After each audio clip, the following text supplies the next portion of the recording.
Hola José Antonio, muy buenos días. Buenos días, ¿qué tal? Pues estamos agradecidos de que nos concedas esta entrevista antes del encuentro de prevención que tendrás después. Y nada, ¿estás preparado para las preguntillas que te vamos a hacer? Creo que sí. Gracias de todas maneras a vosotros por invitarme. Muy bien. Pues mira, la primera pregunta sería, después de 30 años de la Ley de Prevención de Riesgos Laborales, ¿en qué crees que se está fallando? La verdad es que si tuviéramos que hablar más que de fallos, deberíamos de estar hablando de concienciación. Efectivamente, la Ley de Prevención de Riesgos Laborales va a cumplir 30 años en el mes de noviembre.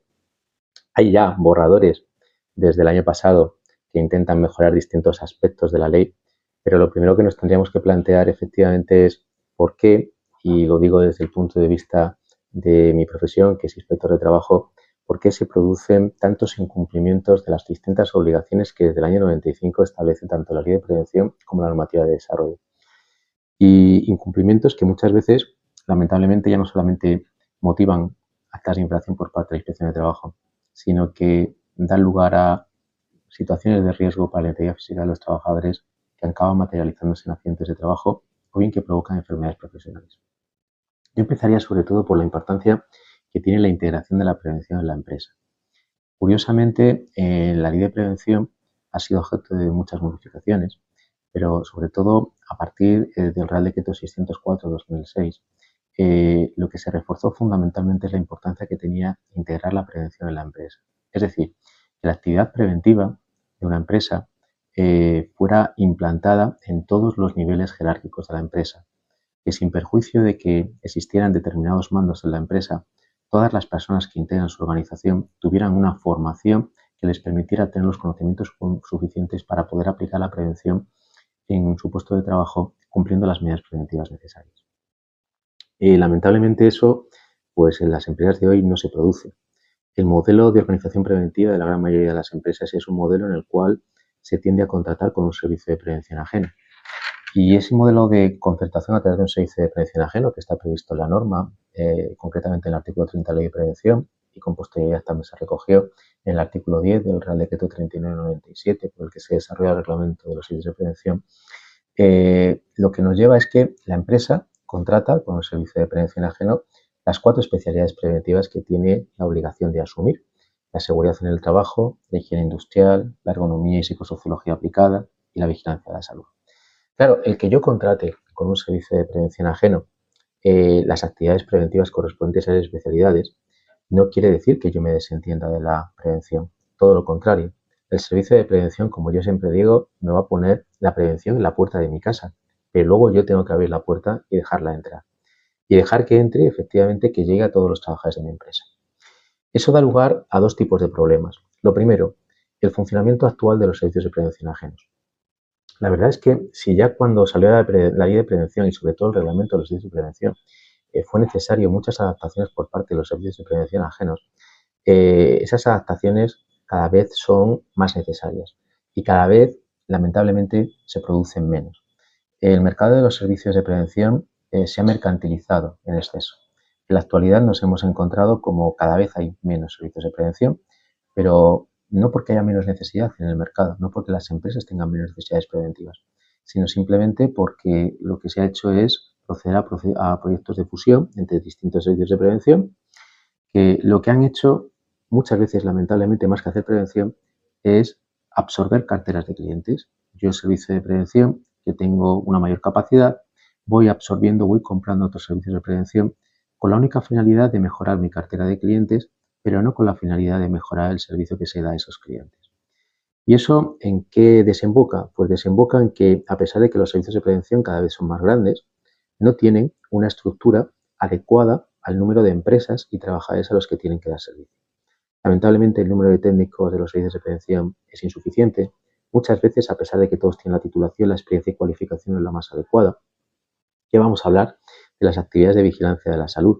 Resulta evidente la carencia en el mercado de médicos del trabajo, de enfermeros de empresa, y eso da lugar a que todos los servicios de prevención tengan un número de médicos del trabajo y enfermeros de empresa muy inferior al que se establece la normativa, concretamente en el Real Decreto 843/2011, en el que se regulan los medios materiales y personales con los que tiene que contar cada servicio de prevención en relación a la especialidad de vigilancia de la salud. Y todo eso al final repercute en la empresa. Cuando yo inicio una actividad o una actuación comprobatoria en relación a una empresa y solicito la documentación y solicito la presencia del representante de esa empresa en mi despacho, siempre le solicito también la presencia del técnico del servicio de prevención. Y muchas veces, cuando al margen de ver la documentación le preguntas al propio técnico, te acaba reconociendo que llega a llevar personalmente entre 200 y 250 empresas diferentes. Claro, uno se plantea cómo una persona que no deja de ser un trabajador más, que está expuesto a una serie de riesgos como cualquier otro trabajador, puede asumir la gestión de la prevención de una empresa. Cómo puede llevar a cabo la evaluación de esa empresa, las evaluaciones específicas complementarias, proporcionar la formación a los trabajadores de esa empresa a todos los niveles que sean necesarios, hacer un seguimiento a todas las medidas preventivas que esa empresa tiene que adoptar. Claro, resulta imposible. Pensemos que un año tiene 365 días, que todos tenemos derecho a 30 días de vacaciones, que si sumamos los sábados y los domingos, 52 fines de semana, y sumamos los 14 días festivos, aproximadamente no vamos a tener más que 270 días hábiles al año. Si una persona lleva 250 empresas que se supone que tiene que visitar, resulta evidente que la disponibilidad que pueda tener para asumir la actividad preventiva en esa empresa es mínima. Y eso repercute en la calidad en el servicio y repercute también en la gestión de la prevención de esa empresa. Empezando por la evaluación de riesgos. ¿Qué nos estamos encontrando? Pues nos estamos encontrando que las evaluaciones de riesgos son genéricas. Es decir, al final, mientras que antes el técnico tomaba datos en la empresa y recogía fielmente cada uno de esos datos en el documento de evaluación, es lo que se llamaba tradicionalmente evaluaciones hechas a manil, es decir, a mano, recopilando todos los datos, reflejándolos por escrito. Ahora no se hace eso. Ahora lo que hace el técnico, porque carece de tiempo suficiente para hacer una visita integral y adecuada a la empresa para comprobar todos los riesgos existentes, lo que hace el técnico es recurrir a una serie de plataformas o programas de evaluación en los cuales, teniendo en cuenta el sector de actividad al que pertenece la empresa, pues tenemos un mapa de riesgos y yo lo que hago es que voy desplegando esos riesgos y voy cumplimentando efectivamente la valoración de esos riesgos y las medidas preventivas a adoptar en función de la empresa que tengo asignada. ¿Qué ocurre? Pues eso da lugar primero a evaluaciones genéricas en las cuales no se identifican correctamente los riesgos, no se determinan las causas que los motivan, incluso se incluyen menciones o referencias a actividades o condiciones de trabajo que nada tienen que ver con la empresa. Últimamente, por ejemplo, me acuerdo haber visitado una clínica odontológica en la cual, pues bueno, te puedes encontrar efectivamente, por ejemplo, un bisturí, unas tijeras, pero en la que se hablaba, por ejemplo, del cinturón portaherramientas de los trabajadores que tenían que subir al forjado. Es evidente que lo que estoy haciendo es, pues bueno, un corta y pega, que es lo más habitual. Y lo peor no es eso. Lo peor es que cuando ya la evaluación está cumplimentada, por cierto, cada vez las evaluaciones curiosamente no son mejores, pero sí son más voluminosas. ¿Qué estamos consiguiendo? Pues documentos que prácticamente no se pueden manejar por parte de las empresas. No nos olvidemos que al final la documentación preventiva tiene que estar a disposición de la empresa y de sus trabajadores y que tienen que aprender a manejarla, a conocer su contenido. Si nos encontramos con evaluaciones de 200, de 300, de 400 páginas, es imposible transmitir su contenido a los trabajadores porque cuando terminan su jornada laboral no tienen tiempo para poder asumir esos contenidos y durante la jornada laboral la empresa tampoco está dispuesta muchas veces a sacrificar tiempo de trabajo por tiempo dedicado a formación, información y prevención. Y ya no solamente eso, nos encontramos muchas veces con que esas evaluaciones de riesgos pues dan lugar a que sea necesario realizar evaluaciones o estudios complementarios.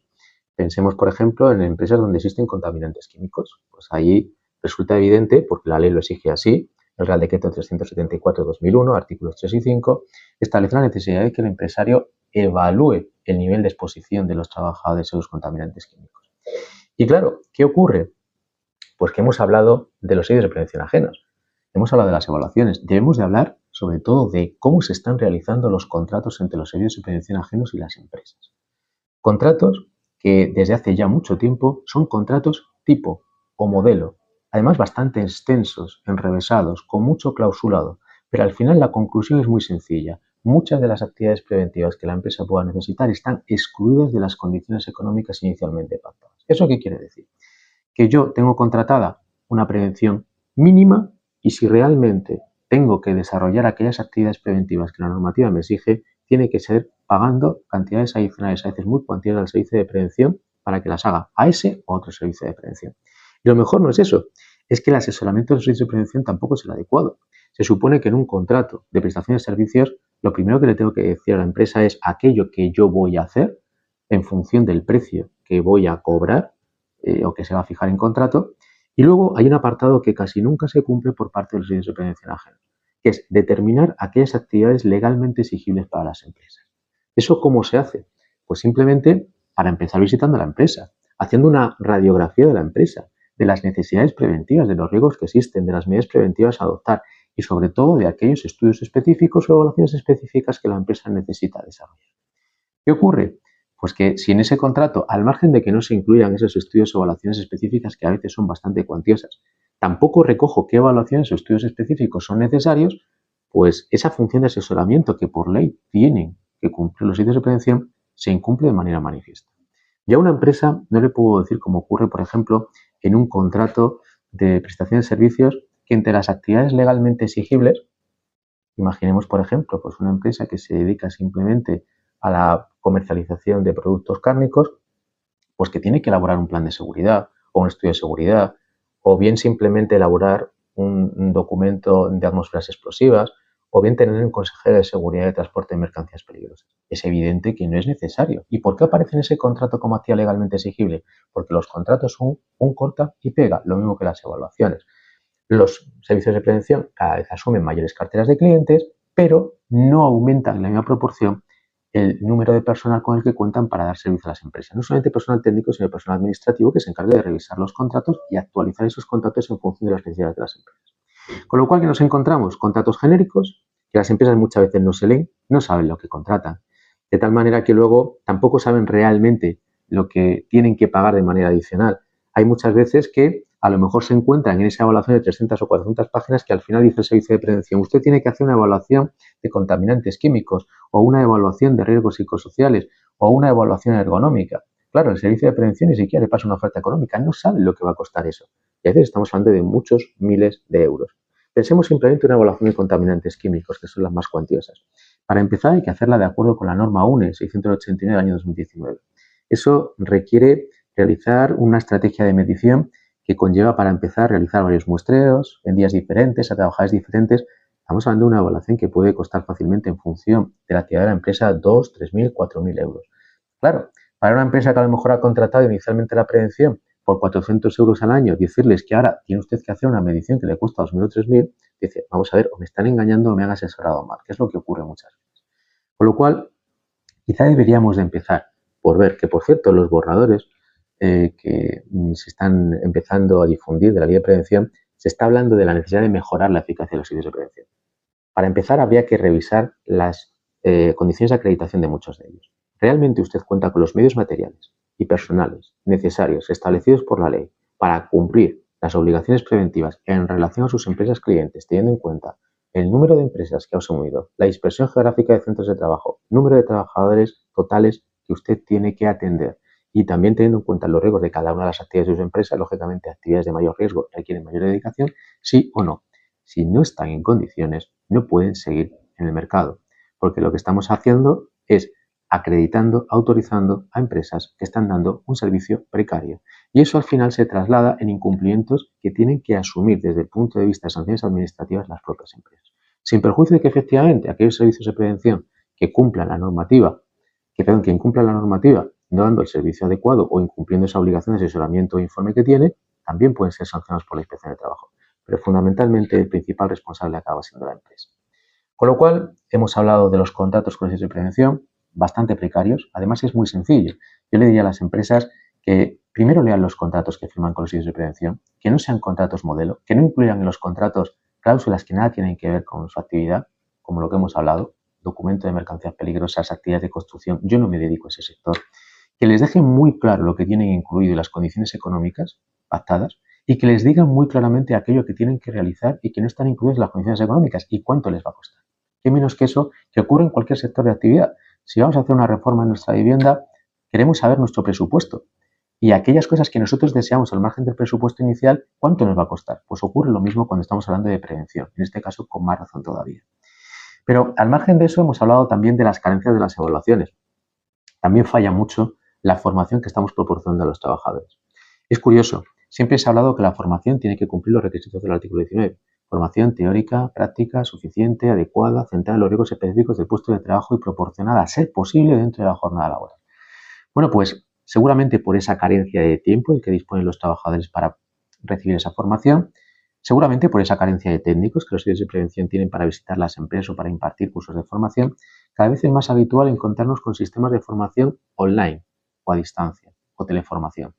Que cuidado, nadie dice que no sea válido una teleformación o un sistema de formación online, pero siempre que cumpla con los requisitos del artículo 19, que es lo que hay que cumplir. Claro, lo que hay que plantearse es cómo vamos a impartir esa formación online, teniendo en cuenta primero que debe de ser impartida por un técnico superior de prevención de riesgos laborales, que hay que acreditar que se imparten todos los contenidos formativos que se van a certificar, que se van a impartir las horas de formación que se van a certificar y sobre todo, ya no solamente que se va a proporcionar una formación teórica real y efectiva y además suficiente y adecuada, sino que el contenido formativo que se va a impartir se corresponde con los riesgos que se han evaluado en esa empresa. Porque ¿qué ocurre muchas veces? Los contenidos formativos de la formación online que suelen proporcionar los servicios de prevención son contenidos formativos por sector. Yo tengo un contenido para este sector, es el que le voy a dar a su empresa. No, eso no es una formación del artículo 19, es una formación genérica. Esta empresa hay que hacerle un traje a medida, hay que hacer una formación específica con un contenido específico en función de los riesgos evaluados. ¿Qué ocurre? Que si usted me está proporcionando eso, no me está proporcionando una formación real, efectiva, suficiente y adecuada frente a los riesgos específicos de mi empresa. Y ya no solamente estamos hablando de la formación teórica. ¿Qué ocurre con la formación práctica? ¿Cómo garantiza ese servicio de prevención que está impartiendo la formación online? Que efectivamente los trabajadores van a recibir una formación práctica adecuada, por ejemplo, respecto a la utilización del equipo de trabajo, respecto al manejo de sustancias químicas, respecto a la utilización de equipos de protección individual, en materia de evacuación, emergencias y primeros auxilios, si el servicio de prevención está en condiciones de garantizar que es capaz, mediante una formación online o mediante técnicas de formación a distancia, proporcionar ese tipo de formación, nada que decir. Si no estamos falsando una realidad, la formación que estamos impartiendo es una formación genérica porque no está centrada en los riesgos específicos del puesto, una formación a lo sumo teórica pero no práctica. Y luego además habrá que ver realmente si esos contenidos formativos que se han impartido son reales, es decir, realmente se ha impartido dentro del tiempo establecido, o bien no.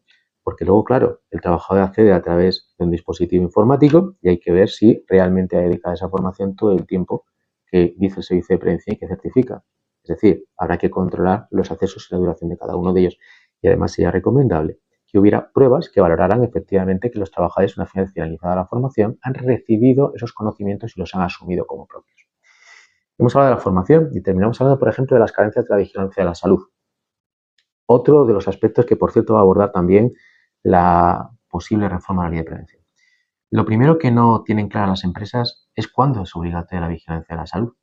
Y eso es una respuesta que tienen que dar los departamentos de vigilancia de la salud de los servicios de prevención. Al final, la normativa es clara. El artículo 22 establece el carácter general voluntario de los reconocimientos médicos con excepciones. ¿Cuándo? Cuando se trata de actividades especialmente peligrosas del anexo 1 del reglamento del servicio de prevención, o bien simplemente cuando sea necesario determinar en qué manera los riesgos de la actividad influyen en la salud del trabajador, o bien cuando sea necesario ver si el estado de salud puede conllevar un riesgo para sí mismo o bien para el resto de los trabajadores que forman parte de la plantilla de la empresa. Pero fundamentalmente es obligatorio cuando le establece una norma. Y da la casualidad de que el artículo 243 de la Ley General Social determina desde hace mucho tiempo, porque anteriormente era el artículo 194, que en aquellas empresas en las cuales existan actividades que presenten riesgos susceptibles de provocar enfermedades profesionales de las que están incluidas en el cuadro de enfermedades profesionales del Real Decreto 1299/2006, tienen la obligación de realizar un reconocimiento médico a sus trabajadores. Claro, ¿qué ocurre? La empresa desconoce la existencia de esa normativa. El servicio de prevención muchas veces no asesora correctamente a las empresas. Y además el reconocimiento médico tiene un coste adicional. Estamos hablando a lo mejor de un reconocimiento que puede tener 50, 60, 70 euros y que nunca sé cuánto tiempo va a tener el trabajador que presta servicio en mi empresa. A lo mejor lo tengo contratado un mes y es un gasto que tengo que ver. Y las empresas muchas veces ven los gastos en prevención, pero no lo que esos gastos repercuten en la empresa para bien, es decir, para evitar accidentes o para evitar situaciones de riesgo para los trabajadores. Y luego, pues si fuera poco, los servicios de prevención no tienen médicos del trabajo, con lo cual es muy importante ver cómo se están realizando los reconocimientos médicos.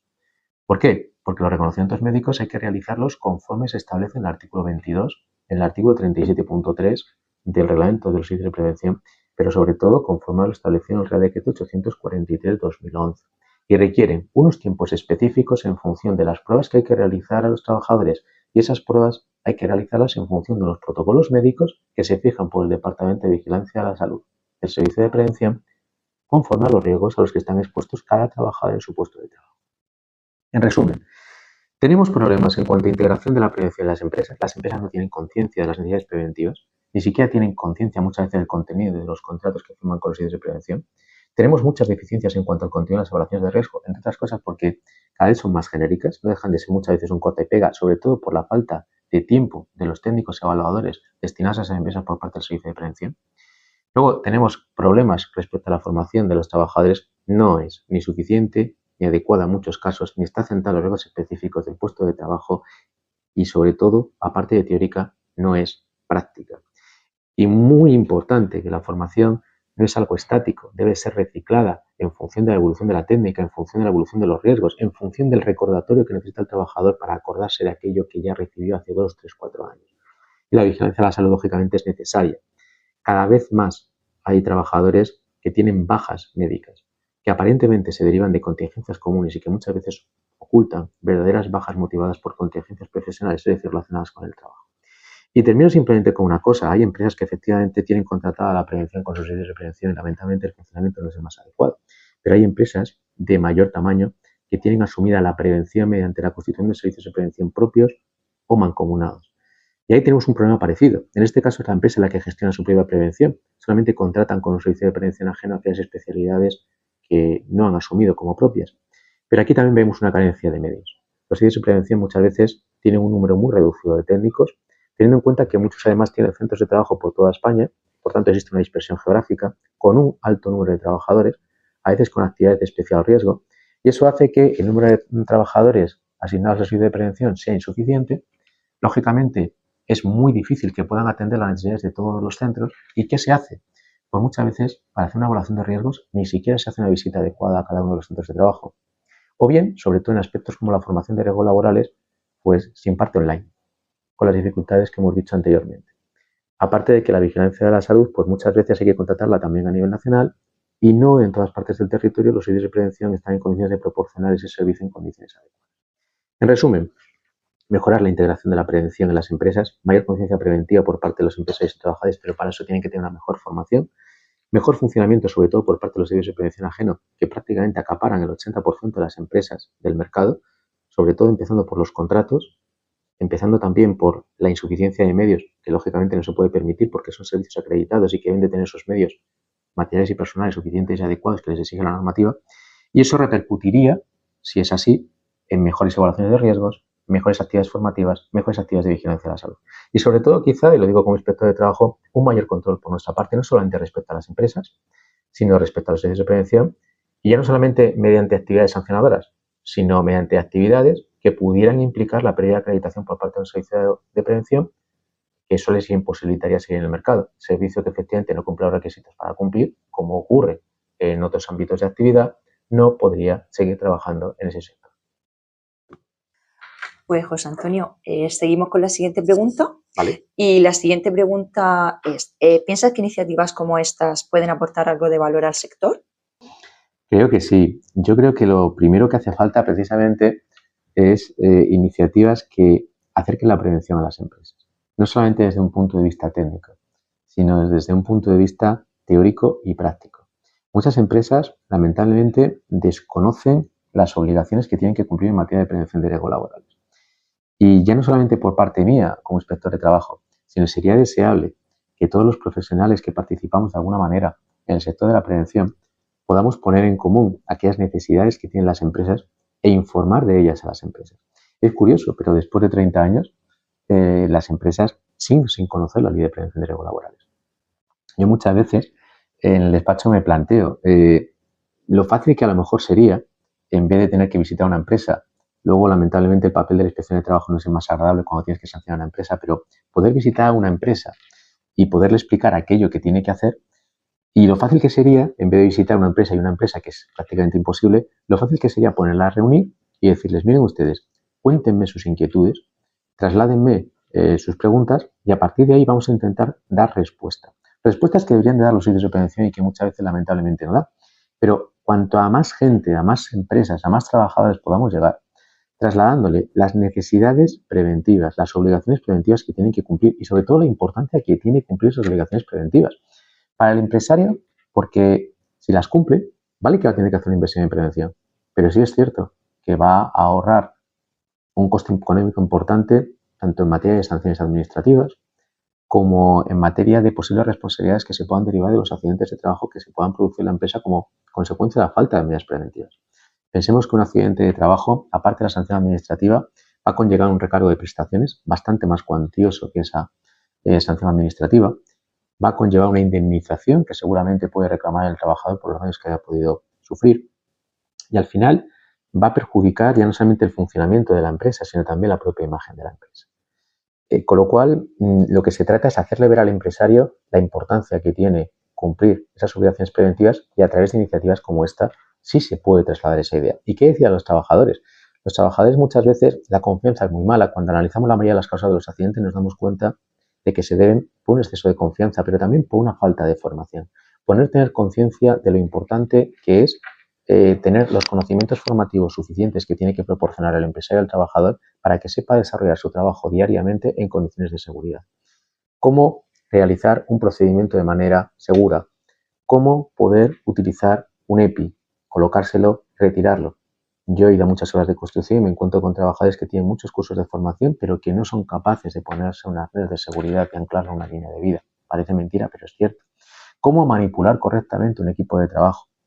Cómo llevar a cabo las medidas de evacuación de emergencia en la empresa, cómo manipular adecuadamente sustancias químicas.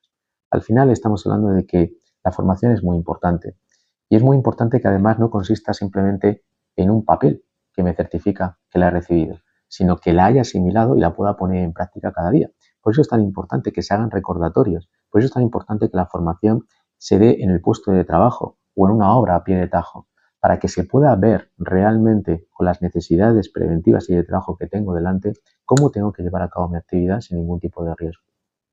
Bueno, José Antonio, seguimos con la siguiente pregunta. Muy bien.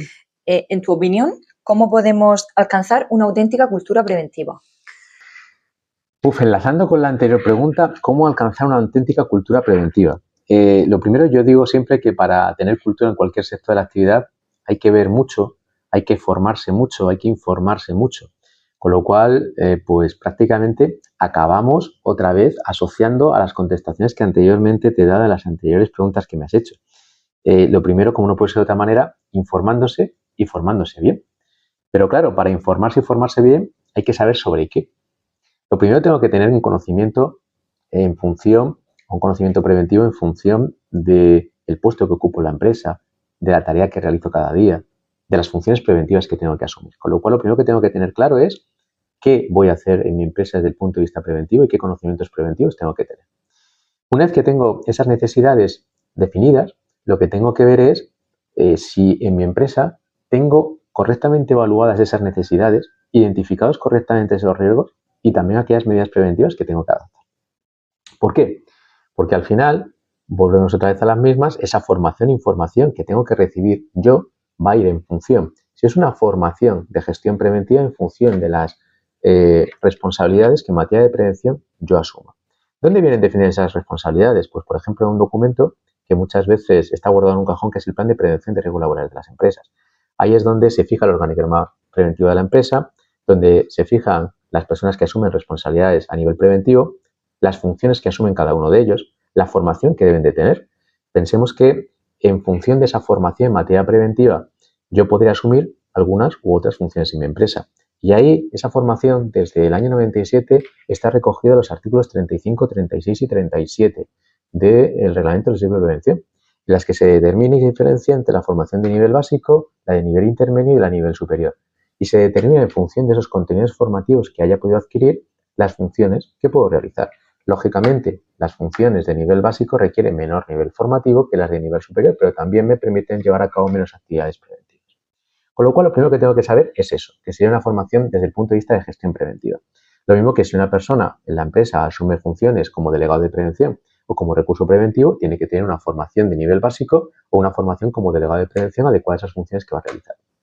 Y por último, lo fundamental es la conciencia preventiva del empresario desde el punto de vista, como hemos dicho antes, de la importancia que tiene la prevención. Que la prevención nunca va a ser un coste excesivo, al lado de lo que puede conllevar la no prevención. Al final, el empresario es el primero que tiene que ser consciente de la importancia que tiene evitar la siniestralidad en la empresa, aquellos medios que tiene que poner en juego para evitar esa siniestralidad y la importancia que tiene además trasladar esa idea a los mandos intermedios y sobre todo a los trabajadores. Que cada trabajador, cada vez que entre por la puerta de la empresa, sea consciente de que debe de desarrollar su tarea, pero que es muy importante que la desarrolle conforme a un procedimiento de trabajo adecuado y seguro y utilizando todos los medios de protección, colectivos e individuales que tiene a su alcance. Medios que lógicamente le debe de proporcionar al empresario y el empresario además debe de velar por su uso efectivo. Pero el trabajador tiene que ser responsable de llevar a cabo esa actividad conforme a esos medios. Y para eso es evidente que aparte de la formación que tiene que tener el empresario y los mandos intermedios que asumen funciones preventivas de la empresa o de aquellos trabajadores que las asumen, es muy importante la formación del trabajador. Una formación que, como he dicho anteriormente, no debe de quedarse en un papel, en un certificado, sino que el trabajador tenga una formación continua, actualizada, respecto a lo que debe hacer en cada momento. Y al final, como yo digo, lo fundamental es tener claros cuáles son los riesgos de mi puesto de trabajo, saber efectivamente lo que tengo que hacer para evitarlos y saber que las prisas son malas consejeras, que tengo que llevar a cabo mi actividad, pero siempre teniendo por encima la necesidad de que se cumplan las medidas preventivas en el puesto. Eso evitará, como he dicho, accidentes, bajas y luego, sobre todo, garantizará que la empresa tenga seguramente mejor ambiente y seguramente una mejor productividad. Pues José Antonio, el anterior invitado fue Vicente Figueres y te ha dejado una pregunta. Vale. Vamos a verla y a ver qué tal. Hola José Antonio, no nos conocemos personalmente, pero bueno, quería decirte que he sido técnico de lo que hoy es el Instituto Valenciano de Seguridad y Salud en el Trabajo durante 40 años y aunque ya llevo unos años jubilados, sigo con ilusión por estos temas de la prevención de riesgos laborales. Decirte que conozco la labor que desarrolla la Inspección de Trabajo, puesto que yo he disfrutado de salir prácticamente todas las semanas de estos 40 años a visitar obras de construcción con inspectores de trabajo de Valencia. En su momento les conocí a todos ellos. Incluso te diría que durante 6 meses estuve trabajando en la propia Inspección de Trabajo de Valencia para poder ver qué tal resultaba el tener un técnico en el mismo despacho y poder atender las urgencias en caso de investigación de accidentes o salir a visitar obras de construcción.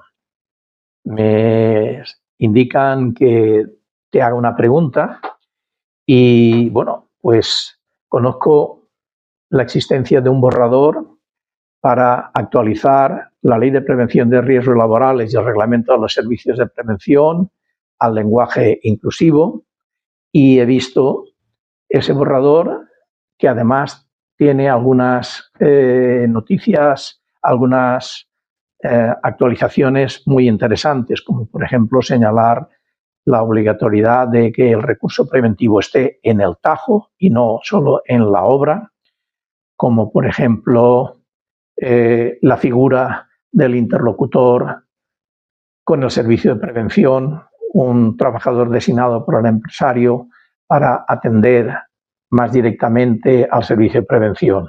Bueno, quería saber tu opinión al respecto y en qué estado se encuentran estos borradores. Un saludo. Bueno, muchas gracias, Vicente, por la pregunta. Efectivamente, como bien dice Vicente, hay varios borradores de la nueva Ley de Prevención de Riesgos Laborales. De todas maneras, como yo siempre vengo diciendo, la Ley de Prevención de Riesgos Laborales necesita adaptarse a la evolución que ha habido de la prevención en las empresas. Si bien no es menos cierto que, lamentablemente, tendríamos que plantearnos que esa Ley de Prevención después de 30 años en muchos aspectos sigue siendo incumplida. Con lo cual, tenemos que actualizar algo que ya de por sí seguimos incumpliendo después de 30 años. Con lo cual, lo primero que tendríamos que hacer es un esfuerzo por cumplir lo que tenemos antes de abordar lo que efectivamente nos hace falta para mejorar el sistema preventivo de las empresas. Pero sí es cierto que en ese borrador se afrontan cuestiones importantes, cuestiones relativas a la necesidad de integrar la prevención en las empresas. Es decir, la actividad preventiva de las empresas no se puede limitar a contratar con un servicio de prevención ajeno, sino que en todos los niveles jerárquicos, todos los trabajadores, todos los mandos tienen que tener la formación suficiente como para conocer las necesidades preventivas de la empresa, conocer los riesgos de la empresa, las medidas preventivas que hay que adoptar y, sobre todo, que los trabajadores las cumplan. Sin perjuicio de esa necesidad de integrar la prevención en las empresas, también se incide en ese borrador la necesidad de mejorar la actividad de los servicios de prevención, sobre todo los servicios de prevención ajenos. Resulta evidente, como he comentado también en algunas preguntas que me habéis formulado anteriormente, que el funcionamiento de los servicios de prevención ajenos no es adecuado. El sector se ha mercantilizado en exceso, más que una función de asesoramiento técnico, preventivo, que es la que tienen que dar las empresas. Ese asesoramiento se ha transformado en un asesoramiento más comercial que técnico y preventivo. No podemos consentir que, como he dicho anteriormente, un técnico de un servicio de prevención pueda llevar 200 y pico empresas, que no pueda dedicar el tiempo necesario a cubrir las necesidades preventivas de una empresa que ha pagado por ese servicio. De tal manera que deberíamos de garantizar que los servicios de prevención, como cualquier profesional, esté en condiciones de decirle a su cliente lo que necesita, de decirle lo que cuesta, lo que necesita, y de que, lógicamente, siempre que se contrate, se lo pueda proporcionar conforme a las exigencias legalmente establecidas, que es lo mínimo que le podemos pedir a una empresa. Con lo cual sí sería necesario ya no solamente regular de mejor manera el cumplimiento de las obligaciones por parte de los servicios de prevención, pero sobre todo clarificar las responsabilidades que habría para los servicios de prevención al margen de para las empresas en el caso de que no cumplan adecuadamente con sus obligaciones. Otro de los aspectos que el borrador de la ley de prevención trata de abordar es la formación. Como he dicho anteriormente, la formación en materia preventiva es fundamental. No podemos pretender reducir la siniestralidad, mejorar las condiciones de seguridad de las empresas si no existe una formación a todos los niveles jerárquicos y especialmente por parte de todos los trabajadores. Como he dicho anteriormente, formación teórica y práctica. Y lo que hay que darle una vuelta es a hasta qué punto podemos admitir formaciones que no sean presenciales, sobre todo cuando no se garantiza que la formación cumpla los requisitos del artículo 19. Yo siempre digo lo mismo, no se trata de en qué condiciones se proporciona la actividad formativa, si es presencial o a distancia, lo que se trata es que se garantice lo que viene definido en el artículo 19 de la Ley de Prevención desde hace 30 años y que no creo que cambie su redacción sustancialmente a raíz de los nuevos borradores. Con lo cual, la formación es básica, que sea una formación real y efectiva, teórica y práctica, y que además se pueda reciclar o actualizar siempre que sea necesario. Y también se incide en ese borrador en dos aspectos también importantes. Uno es el aspecto relativo a los riesgos psicosociales. Es evidente que los riesgos psicosociales cada vez están más presentes en nuestras empresas. Cada vez son más las bajas que se dan por contingencias comunes, pero que realmente tienen relación con el trabajo y sobre todo con los factores de riesgo psicosocial presentes en nuestras empresas. Pero claro, para empezar, no están evaluados correctamente. Es difícil después de 30 años ir a una empresa y encontrarse con una evaluación de riesgos psicosociales. Suponiendo que exista una evaluación de riesgos psicosociales en las que el índice de participación de los trabajadores haya sido tal que efectivamente permita obtener unas conclusiones fiables. Y lo más importante, los técnicos que llevan a cabo esas evaluaciones de riesgos psicosociales muchas veces no tienen una especialidad en psicosociología y luego, por otro lado, tampoco tienen en cuenta todos los datos que hay que tener en cuenta a la hora de llevar a cabo esa evaluación de riesgos psicosociales. No se trata de aplicar una metodología en la cual lleva a cabo un análisis cuantitativo basado exclusivamente en la complementación de un cuestionario por parte de los trabajadores. Es necesario realizar por parte del técnico un trabajo previo de campo, un estudio respecto a la organización de la actividad de la empresa, respecto a cómo se organiza esa actividad, si tienen turnos partidos, trabajos nocturnos, si se trabaja a turnos, si existen incentivos, cuál es el sistema de productividad, las bajas laborales, si se adoptan medidas disciplinarias en mayor o menor medida, el absentismo, cómo se concilian los aspectos de la vida laboral y personal de los trabajadores. Aspectos que hay que estudiar y hay que ver si la empresa cumple con esas obligaciones antes de afrontar una evaluación de riesgos psicosociales. Y luego lo más importante, no hay que quedarse los resultados en los cuestionarios, que son técnicas cuantitativas. Hay que intentar también que las empresas de alguna manera puedan favorecer que los servicios de prevención entrevisten a sus trabajadores para intentar incidir en cuáles son las causas concretas que motivan esos riesgos psicosociales que se hayan podido identificar. Y lo más importante, una evaluación de riesgos psicosociales, como cualquier evaluación de riesgos, debe de conllevar también unas medidas preventivas. Esas medidas preventivas deben ser concretas, determinadas, requieren planificación, requieren hacer un seguimiento entre la empresa, los representantes de los trabajadores y, lógicamente, una vez que se han implantado hay que ver si son eficaces y habrá que repetir la evaluación para darlo. Y luego, por último, hay un aspecto también importante, que es la inclusión de la perspectiva de género dentro de nuestras empresas. Sí es verdad que cuando hablamos de las evaluaciones de riesgos, el propio artículo 5 del Reglamento de Seguridad de Prevención habla de que hay que tener en cuenta las características de los trabajadores y sobre todo su estado de salud. Es evidente que no hay que discriminar a la mujer dentro del puesto de trabajo, pero hay que tener en cuenta determinadas condiciones físicas que pueden incidir en los riesgos a los que puede estar expuesta. Y eso tiene que recogerse también en la evaluación de riesgos y puede requerir también medidas de protección adicional. Ya no digamos sobre todo en situaciones como puedan ser las situaciones de protección de la maternidad, que muchas veces no son afrontadas adecuadamente por parte de las empresas. Cuando hay una mujer embarazada en una empresa, la empresa tiene la obligación de evaluar adecuadamente, nuevamente, el puesto de la trabajadora, teniendo en cuenta las limitaciones a las que pueda estar sometida como consecuencia de los riesgos que pueden existir en ese puesto para su situación de embarazo, limitaciones que tienen que identificarse previamente en un reconocimiento médico, luego en una evaluación de adaptación del puesto de trabajo y luego eso permitirá a la empresa adoptar medidas preventivas adicionales que permitan adecuar o adaptar el puesto a la trabajadora para que no existan riesgos que puedan perjudicar su situación de riesgo durante el embarazo. Y solamente en ese caso cabe la suspensión de riesgo durante el embarazo con la percepción de la prestación correspondiente. Y lamentablemente las empresas muchas veces se saltan esos pasos previos y directamente instan a la trabajadora que solicite la prestación de riesgo durante el embarazo y si la mutua no se la da, en vez de adaptarle el puesto, pues que solicite una prestación por incapacidad temporal derivada de contingencias comunes. Al final, lo que pretende la norma, la nueva ley que salga, es de alguna manera intentar fortalecer aquellos aspectos que quizá ahora mismo presentan mayores carencias. Como he dicho, la integración de la prevención, mejorar las evaluaciones de riesgos, sobre todo mejorar la evaluación o las evaluaciones de los riesgos psicosociales de las empresas, mejorar la formación de nuestros trabajadores y que tengan mejor conciencia preventiva tanto empresarios como trabajadores, mejorar las condiciones en las que se llevan a cabo los reconocimientos médicos específicos en nuestras empresas y sobre todo, como he dicho, la base de todo, teniendo en cuenta que prácticamente dan servicio al 80% de nuestras empresas, mejorar el funcionamiento de los servicios de prevención y acomodarlo a las exigencias normativas que ya estaban previstos tanto en el Reglamento de Servicios de Prevención como en los Reales Decretos 843 de 2011 y 2504 de 2010, que regulan los requisitos técnicos y de vigilancia de la salud que tienen que cumplir los servicios de prevención. Pues José Antonio, el próximo invitado es Federico Almela. ¿Y qué pregunta le lanzarías a Federico? Pues mira, teniendo en cuenta que va a hablar sobre trabajos encubiertas y dado que efectivamente es una actividad que lamentablemente tiene índices de siniestralidad muy altos y sobre todo accidentes de trabajo mortales muy numerosos, yo le trasladaría la siguiente pregunta, muy sencilla. ¿Cuáles cree él que serían los puntos de mejora en las actividades que implican la realización de trabajos encubiertas para evitar el alto índice de siniestralidad existente? Es decir, teniendo en cuenta cuáles son las causas de esa siniestralidad, qué medidas preventivas considera él que es necesario fortalecer por parte de las empresas para evitar esa siniestralidad. Pues muchas gracias. Un placer. Y solamente nos queda despedirnos y ya sabes que estás más que invitado a esta casa y estamos deseando ver tu participación en los encuentros de prevención. Pues muchísimas gracias por contar conmigo y por darme la oportunidad de hablar de prevención en esta casa. Muchas gracias por todo. Gracias.